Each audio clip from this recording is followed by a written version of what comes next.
50대, 60대, 70대가 반드시 알아야 할 인생 조언? 80세의 벽을 넘는 5가지 비밀. 여러분, 혹시 이런 이야기 들어보셨나요?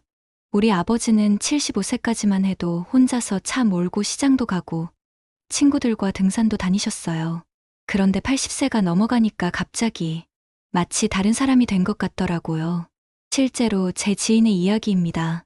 79세까지는 정말 건강하셨는데 80세가 되자마자 갑자기 계단 오르기가 힘들어지고 약속 시간을 자주 깜빡하시고 심지어 길을 잃으시는 일도 생겼다고 하더라고요. 이게 우연의 일치일까요? 아닙니다. 영상을 구독과 만드는 좋아요 저를 꼭 응원하신다면 눌러주세요. 구독과 댓글을 남겨주세요. 반갑습니다. 좋아요도 부탁드려요. 일본 최고의 노년의학 권위자 와다. 히데키 박사는 30년간 8만 명의 노인을 연구한 결과 충격적인 사실을 발견했습니다. 바로 80세의 벽이라는 것이 실제로 존재한다는 거예요. 박사는 이렇게 말했습니다. 80세 이후는 70대와 전혀 다른 세계다. 어제까지 당연히 할 수 있었던 것들이 오늘은 갑자기 불가능해지는 순간이 온다. 통계를 보면 더 놀랍습니다. 우리나라 평균 기대 수명은 남성이 81세, 여성이 87세에 이르죠. 하지만 건강 수명은 남성 73세, 여성 75세입니다. 이게 무슨 뜻인지 아세요? 남자는 평균적으로 8년, 여자는 12년을 건강하지 못한 상태로 살아간다는 뜻이에요.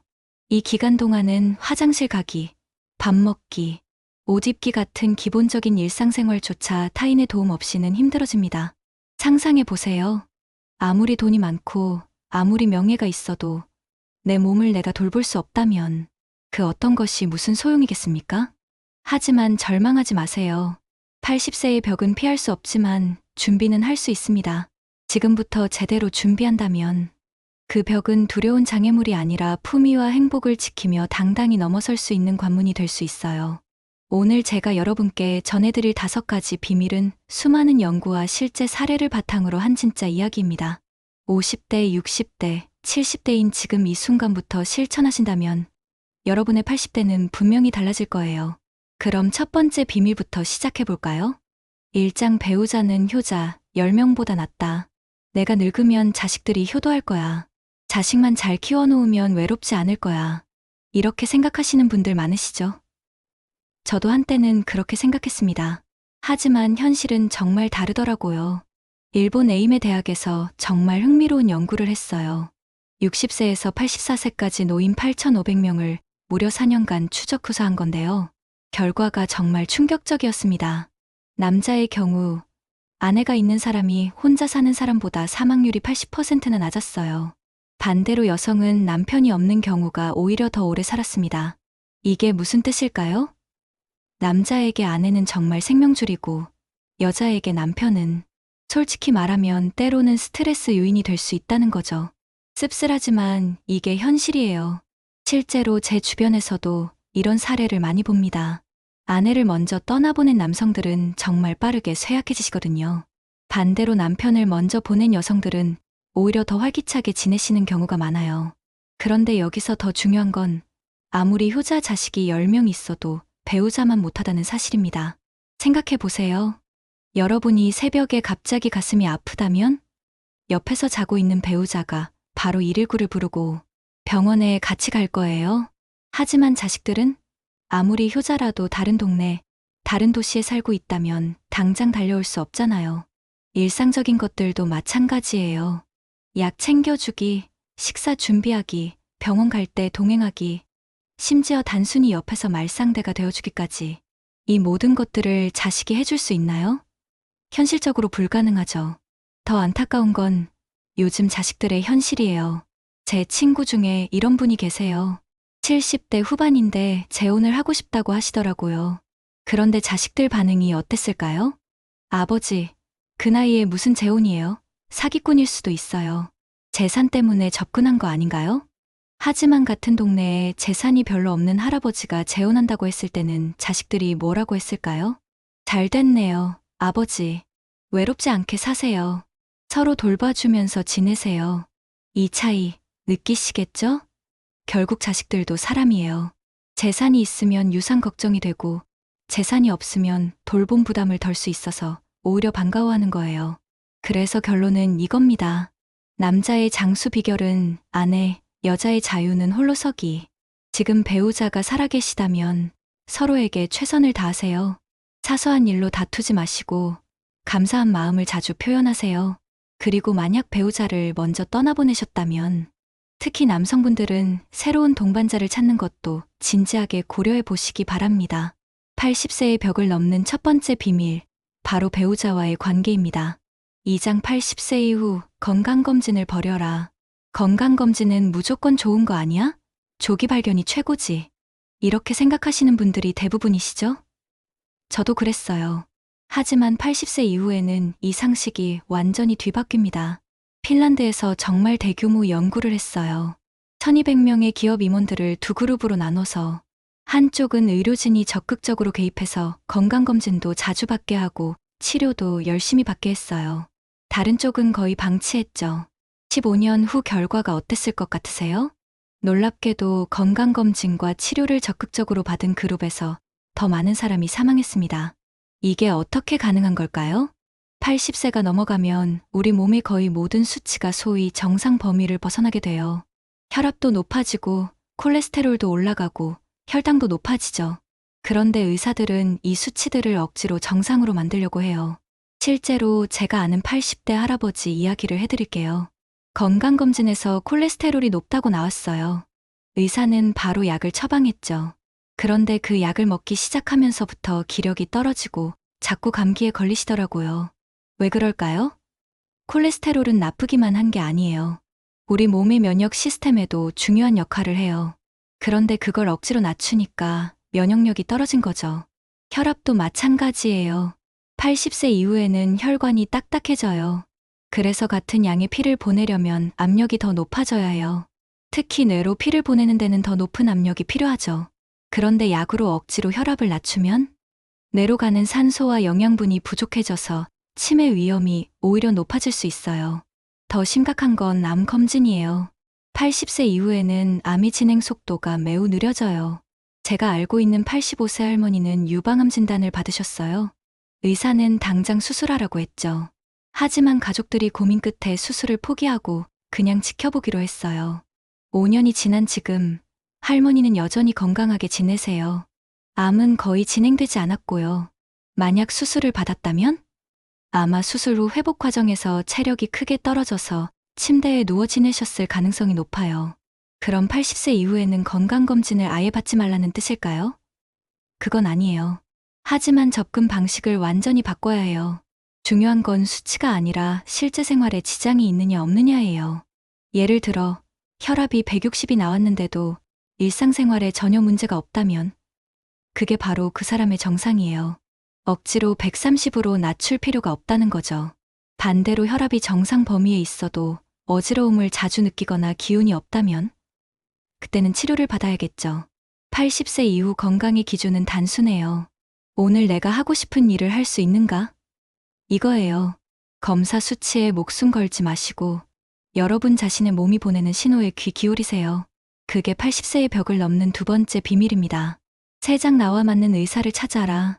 병원에 가면 이런 경험 해보셨을 거예요. 의사가 컴퓨터 화면만 보면서 혈압이 높네요. 약 드세요.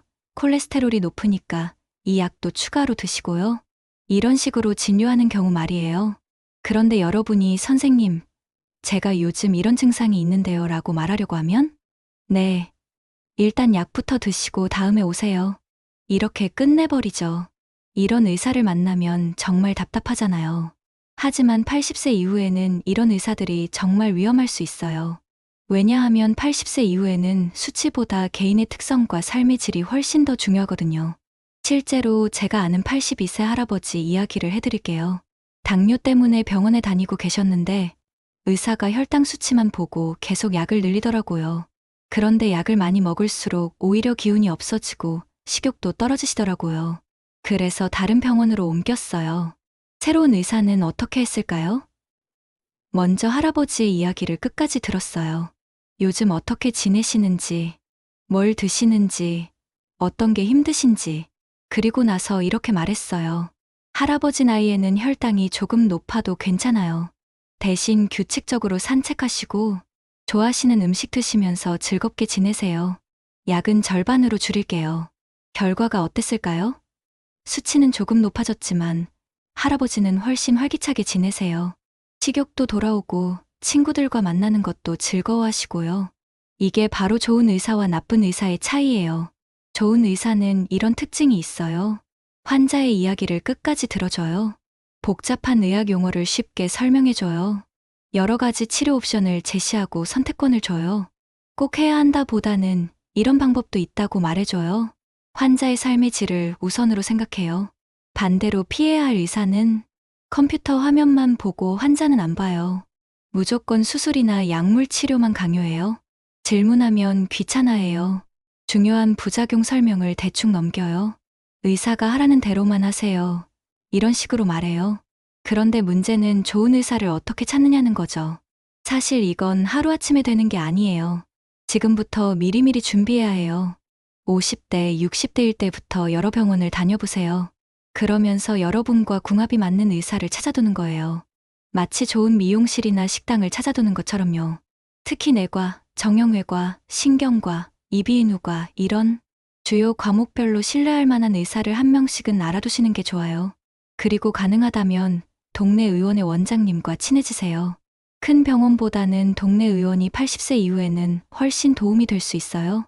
왜냐하면 여러분의 전체적인 건강 상태를 오랫동안 지켜볼 수 있거든요. 마지막으로 중요한 건 의사와의 관계도 쌍방향이라는 거예요. 여러분도 좋은 환자가 되어야 해요.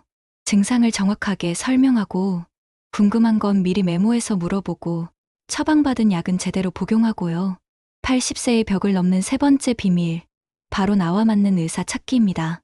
내장약은 최소한으로만 먹어라. 약통을 열어보시면 몇 개나 나올까요? 아마 많은 분들이 하루에 7개, 8개, 심지어 10개 이상 드시는 경우도 있을 거예요. 혈압약, 당뇨약, 콜레스테롤약, 위장약, 관절염약, 수면제. 정말 다양하죠. 그런데 약이 정말 많을수록 좋은 걸까요? 제가 충격적인 사례를 하나 들려드릴게요. 78세 할머니인데 하루에 무려 14개의 약을 드시고 계셨어요. 그런데 점점 기운이 없어지고 자주 넘어지시더라고요. 병원에 가니까 또 다른 약을 추가로 처방하더라고요. 그런데 어느 날 약을 정리하다가 실수로 며칠 동안 약을 못 드셨어요. 그랬더니 어떻게 됐을까요? 오히려 컨디션이 좋아지시더라고요. 이게 바로 다약제 복용의 함정이에요. 약은 분명히 필요해요. 하지만 나이가 들수록 우리 몸의 약물 처리 능력은 떨어져요. 간과 신장 기능이 약해지니까 약물이 몸에 오래 남아있게 되죠. 그러면 부작용 위험이 높아져요. 특히 문제가 되는 게 약물 상호작용이에요. 약 하나하나는 괜찮은데 여러 개를 함께 먹으면 서로 영향을 주면서 예상치 못한 부작용이 생길 수 있어요. 예를 들어 혈압약과 이뇨제를 함께 먹으면 혈압이 너무 떨어져서 어지러울 수 있어요. 위장약과 골다공증약을 함께 먹으면 골다공증약의 효과가 떨어질 수 있고요. 더 심각한 건 많은 분들이 약을 만병통치약으로 생각한다는 거예요. 콜레스테롤이 높으니까 약 먹으면 되겠지. 혈압이 높으니까 약으로 낮추면 되겠지. 하지만 80세 이후에는 이런 생각이 정말 위험해요. 콜레스테롤을 예로 들어볼게요. 콜레스테롤 약을 먹으면 수치는 내려가요. 하지만 동시에 면역력도 떨어져요. 그래서 감염에 취약해지고 심지어 암 발생률도 높아질 수 있어요. 혈압약도 마찬가지예요. 혈압을 억지로 낮추면 뇌로 가는 혈류가 줄어들어요. 그러면 치매 위험이 오히려 높아질 수 있죠. 그럼 약을 아예 먹지 말라는 뜻일까요? 그건 아니에요. 핵심은 정말 꼭 필요한 약만 최소한의 양으로 먹는 거예요. 어떻게 구별할까요? 첫째, 증상이 있을 때만 먹는 약과 예방 목적으로 먹는 약을 구별하세요. 통증약, 소화제 같은 건 증상이 있을 때만 드시면 돼요. 혈압약, 당뇨약 같은 건 의사와 상담해서 정말 필요한지 재검토해 보세요. 둘째, 약을 줄이는 것도 치료라고 생각하세요. 하나씩 끊어보면서 몸의 변화를 관찰해 보세요. 물론 의사와 상의는 필수고요. 셋째, 자연스러운 방법을 먼저 시도해 보세요. 혈압이 높다면 짠 음식을 줄이고 가벼운 운동을 해보세요. 잠이 안 온다면 수면제 대신 따뜻한 우유나 가벼운 독서를 해보세요. 소화가 안 된다면 소화제 대신 천천히 꼭꼭 씹어서 드세요. 실제로 제가 아는 80대 할아버지는 약을 14개에서 5개로 줄이셨어요. 처음에는 걱정하셨지만 지금은 오히려 더 건강하게 지내세요. 식욕도 좋아지고 잠도 잘 오고 무엇보다 머리가 맑아지셨다고 해요. 기억하세요. 약은 치료제이기도 하지만 때로는 독이 될 수 있어요. 80세 이후에는 특히 더 그래요. 약에 의존하지 말고 여러분의 자연 치유력을 믿으세요. 그게 80세의 벽을 넘는 네 번째 비밀입니다. 5장 할 수 있는 일은 멈추지 마라. 이제 나이도 많이 먹었으니까 조용히 지내야지. 무리하면 안 돼. 이렇게 생각하시는 분들 많으시죠? 하지만 이게 바로 80세의 벽을 더 높게 만드는 함정이에요. 실제로 이런 할머니가 계셨어요. 75세까지는 운전도 하시고 시장도 다니시고 정말 활동적으로 지내셨어요. 그런데 어느 날 자식이 이렇게 말했어요. 엄마, 이제 운전하지 마세요. 위험해요. 필요한 건 저희가 사다 드릴게요. 처음에는 안전을 위한 배려라고 생각하셨겠죠. 그런데 1년 후 어떻게 됐을까요? 외출이 줄어들고 친구들과 만나는 일도 줄어들고 점점 집에만 계시게 됐어요. 그러다 보니 다리 근력도 떨어지고 말할 사람도 없으니까 말수도 줄어들고 2년 후에는 치매 초기 증상까지 나타나기 시작했어요. 이게 바로 사용하지 않으면 잃어버린 데 use it or lose it은 원칙이에요. 우리 뇌와 몸은 사용할수록 좋아져요. 반대로 사용하지 않으면 급속히 퇴화해요. 특히 나이가 들수록 이 속도가 빨라져요. 운전을 예로 들어볼게요. 언론에서는 80대 교통사고를 크게 보도하죠. 그래서 많은 사람들이 80세 이상은 운전하면 안 된다고 생각해요. 하지만 실제 통계는 어떨까요? 교통사고 발생률이 가장 높은 연령대는 20대예요. 80대 사고율은 전체 평균보다도 낮아요. 물론 80세 이후에는 반응 속도가 느려지고 시력도 떨어져요. 하지만 그 대신 경험이 많고 신중하게 운전하죠. 속도도 안 내고 무리한 추월도 안 해요. 더 중요한 건 운전을 포기하는 순간 삶의 반경이 급격히 줄어든다는 거예요. 마트도 못 가고 병원도 자식 차 얻어 타고 가야 하고 친구들과 약속도 할 수 없게 되죠. 그럼 어떻게 해야 할까요? 점진적으로 안전하게 계속하는 거예요. 고속도로나 복잡한 도로는 피하고 동네 주변만 운전하세요. 밤에는 운전을 자제하고 날씨가 나쁜 날도 피하세요. 정기적으로 시력 검사와 반응 속도 테스트를 받으세요. 가족과 함께 운전 능력을 점검해 보세요. 요리도 마찬가지예요. 이제 나이 먹었으니까 간단한 것만 해 먹자라고 생각하시는 분들 많으시죠. 하지만 요리는 정말 종합적인 두뇌 활동이에요. 메뉴를 계획하고 재료를 준비하고 순서를 정하고 시간을 맞춰서 조리하는 것. 이 모든 과정이 뇌를 자극해요. 특히 손을 많이 쓰는 활동이라서 치매 예방에도 좋고요. 실제로 일본에서 연구한 결과 요리를 계속하는 노인들이 그렇지 않은 노인들보다 인지 능력이 훨씬 좋았다고 해요. 걷기도 중요해요. 다리가 아프니까 덜 걸어야지 이렇게 생각하시면 안 돼요. 물론 무리해서는 안 되지만 할 수 있는 범위에서는 계속 걸으셔야 해요. 처음에는 5분, 다음에는 10분 이런 식으로 점진적으로 늘려가세요. 엘리베이터 대신 계단을 이용하시고 가까운 거리는 차 대신 걸어서 가세요. 독서와 공부도 멈추지 마세요. 이 나이에 무슨 공부야 라고 생각하시면 안 돼요. 새로운 것을 배우는 것만큼 뇌를 자극하는 게 없어요. 스마트폰 사용법을 배우시거나 새로운 취미를 시작하시거나 심지어 외국어를 배우는 것도 좋아요. 처음에는 어려우시겠지만 계속 하다 보면 분명히 늘어요. 사회활동도 마찬가지예요. 종교활동, 동호회 활동, 자원봉사 등등. 사람들과 만나고 대화하는 것 자체가 치료예요. 하지만 여기서 중요한 건 무리하지 않는 선에서 하는 거예요. 예전처럼 할 수는 없어요. 속도도 느려지고 체력도 떨어지죠. 그걸 인정하고 받아들이는 것도 중요해요. 대신 할 수 있는 범위 안에서 최선을 다하는 거예요. 예전에 10km 뛰었다면 이제는 1km 걷기. 예전에 복잡한 요리를 했다면 이제는 간단한 요리. 이런 식으로 조절하면서 계속하는 거죠. 가장 중요한 건 포기하지 않는 마음이에요. 한번 포기하면 그 다음부터는 포기가 쉬워져요. 운전을 포기하면 요리도 포기하게 되고 요리를 포기하면 외출도 포기하게 되고 이런 식으로 도미노처럼 무너져 내려요. 반대로 할 수 있는 일을 계속하면 자신감도 생기고 성취감도 느끼고 삶의 의욕도 유지할 수 있어요. 80세의 벽을 넘는 다섯 번째 비밀. 바로 할 수 있는 일은 멈추지 않기. 지금까지 80세의 벽을 넘는 5가지 비밀을 말씀드렸습니다.